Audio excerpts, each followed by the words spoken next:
Good morning class fourth. बच्चों, subject है आपका एसएसटी। तो आप अपनी एसएसटी की बुक ओपन कीजिए और इसमें आज देख लेते हैं। हम लोग आज नया लेसन स्टार्ट करने जा रहे हैं, तो वो कौन सा लेसन है देखते हैं।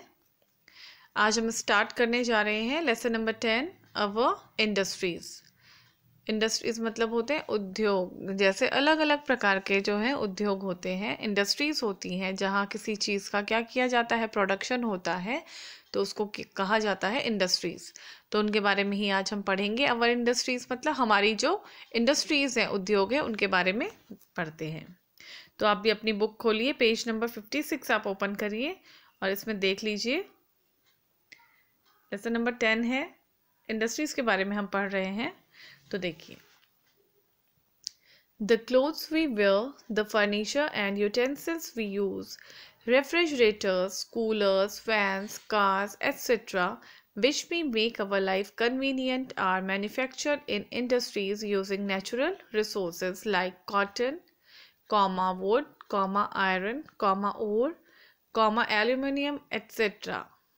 मतलब एट्सेट्रा मीन्स होता है ईटीसी को पढ़ते हैं। एट्सेट्रा मतलब विभिन्न प्रकार के इत्यादि, बहुत सारी जो चीज़ें होती हैं उनके लिए हम ईटीसी करते हैं। ठीक है, तो देखिए, द क्लोथ्स वी वेयर, जो कपड़े हम पहनते हैं, द फर्नीचर एंड यूटेंसिल्स, जो फर्नीचर लकड़ी का जो भी सामान हमारे घरों में होता है जो हम यूज़ करते हैं, यूटेंसिल्स जो हम यूज़ करते हैं, यूटेंसिल्स मतलब होते हैं बर्तन।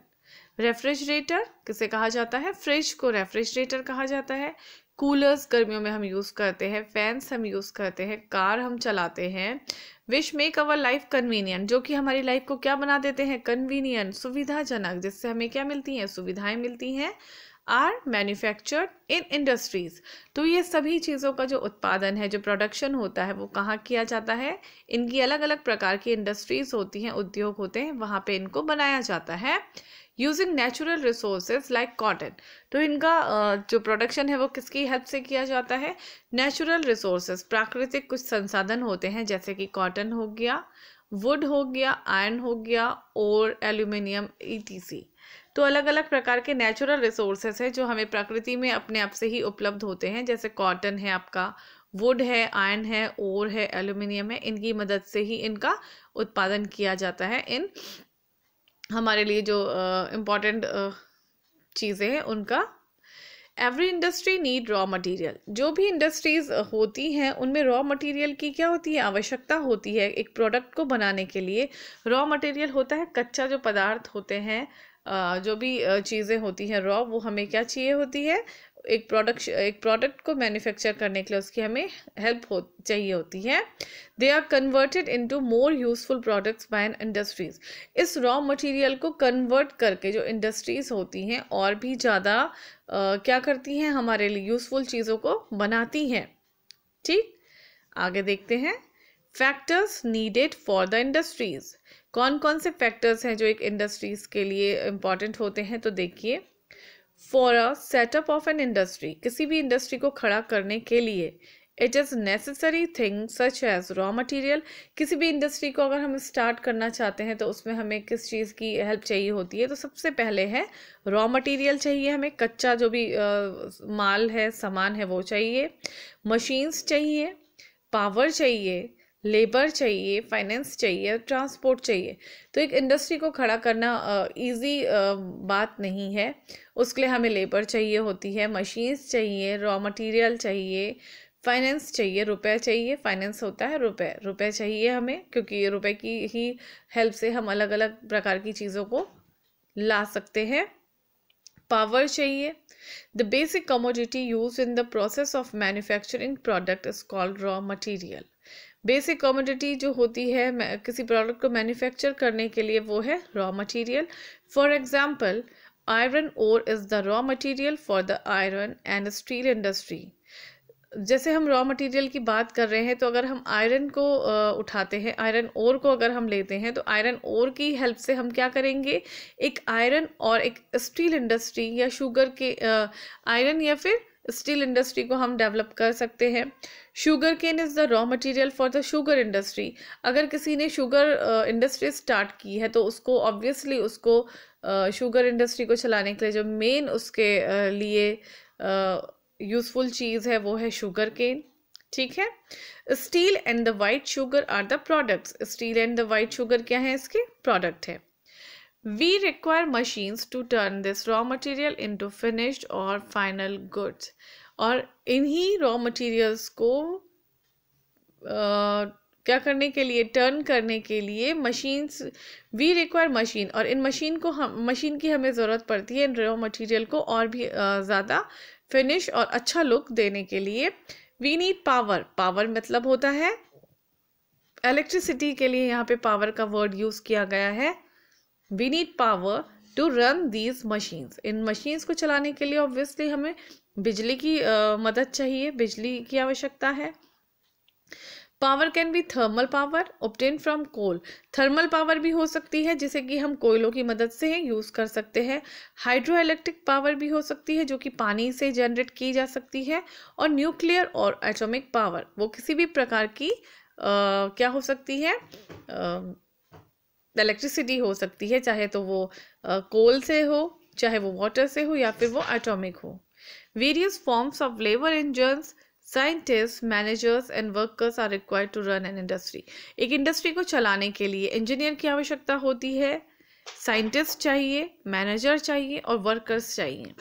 Money is the most important resources for setting up an industry, और इन सब को चलाने के लिए सबसे इम्पॉर्टेंट जो रोल है वो है किसका, मनी का। मनी मतलब रुपए, रुपए के बिना हम कोई भी इंडस्ट्री को स्टार्ट नहीं कर सकते हैं।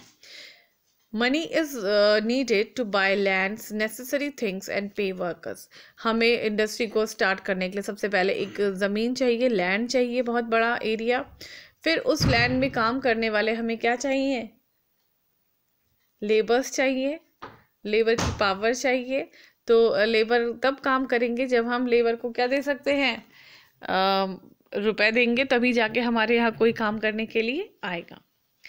The last and main factor required is transport, और लास्ट में जो फैक्टर इसमें इम्पॉर्टेंट है वो है आपका transport.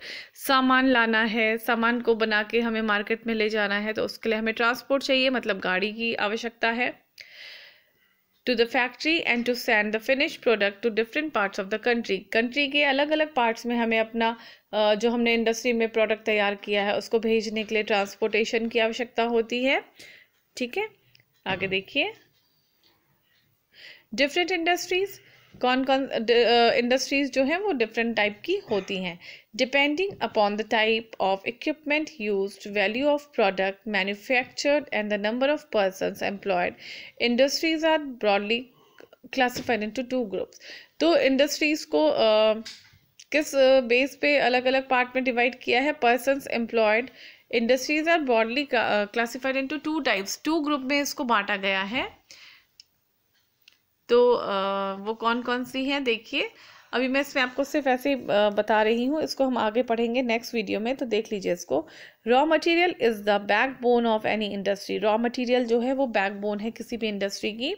On the basis of raw material industries are of 3 types, raw material के बेस पे अगर हम इसको क्लासीफाई करते हैं तो ये 3 टाइप्स की होती हैं। जैसे पहला agro based industries, mineral based industries और फॉरेस्ट बेस्ड इंडस्ट्रीज।